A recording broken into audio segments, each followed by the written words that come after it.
Shri Radhe everyone. तो मैं आ गई हूँ आपकी फेवरेट स्टोरी माटी से बनी डोर की आज के एपिसोड लेके।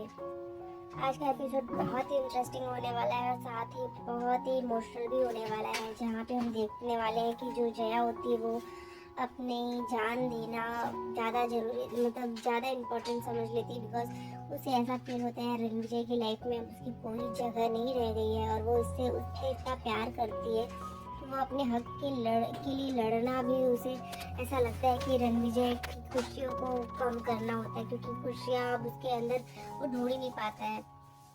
तो आज के एपिसोड की शुरुआत में हम देखते हैं कि जो रणविजय होता है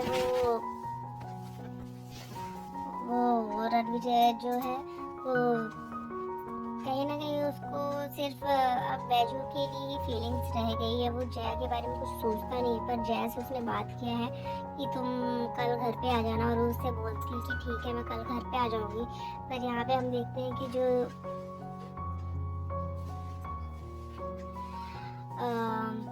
पूरी फैमिली होती है वो सब वहाँ पे गए होते हैं, जहाँ पे बैजू को अवार्ड मिलने वाला होता है, उसका सम्मान किया जाने वाला होता है। और यहाँ पे जो जया होती है वो उसके लिए एक लेटर लिखती है, जिसमें वो ये सब चीज़ें उसको बताना चाहती है कि सब कुछ अच्छा ही होने वाला है। मतलब वो उसके लिए लेटर छोड़ के जाती है कि मेरे लिए वो पहली जब भी बारिश आती है जिसमें मुझे वो पहली बारिश याद आ जाती है जब मैं तुम्हारे साथ थी। तुमने किस तरीके से मेरा हाथ पकड़ के साइड में किया था, हमें साथ में लेके गए थे। तो वो सारी जो भी उसकी फीलिंग्स होती है वो सारी चीज़ें वो लेटर में लिखने लगी रहती है और वो उसको सारी बातें समझाती है। पर वो बोलती है कि मैं तुमसे इतना प्यार करती हूँ रणविजय कि मैं तो तुमसे खुद के लिए लड़ाई भी नहीं कर सकती, अपने हक के लिए भी लड़ नहीं सकती, मैं तुमसे इतना प्यार करती हूँ।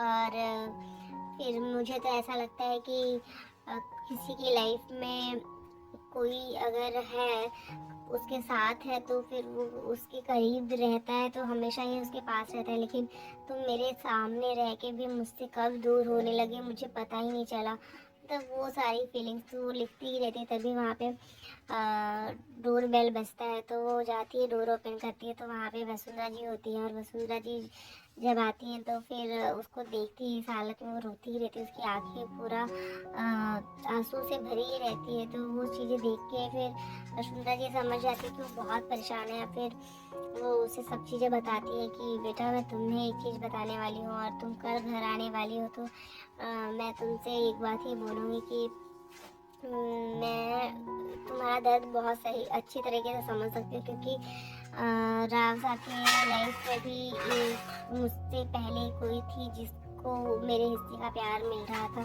तो ये सुन के वो बहुत ही शॉक्ड रह जाती है, पर वो बोलती है मैंने फिर भी कुछ नहीं बोला, मैं अपने बच्चों के लिए चुप रही कि उन्हें मेरे बच्चों को ये सारी चीज़ें पता ना चले और जिसकी वजह से उनको कोई तकलीफ ना हो।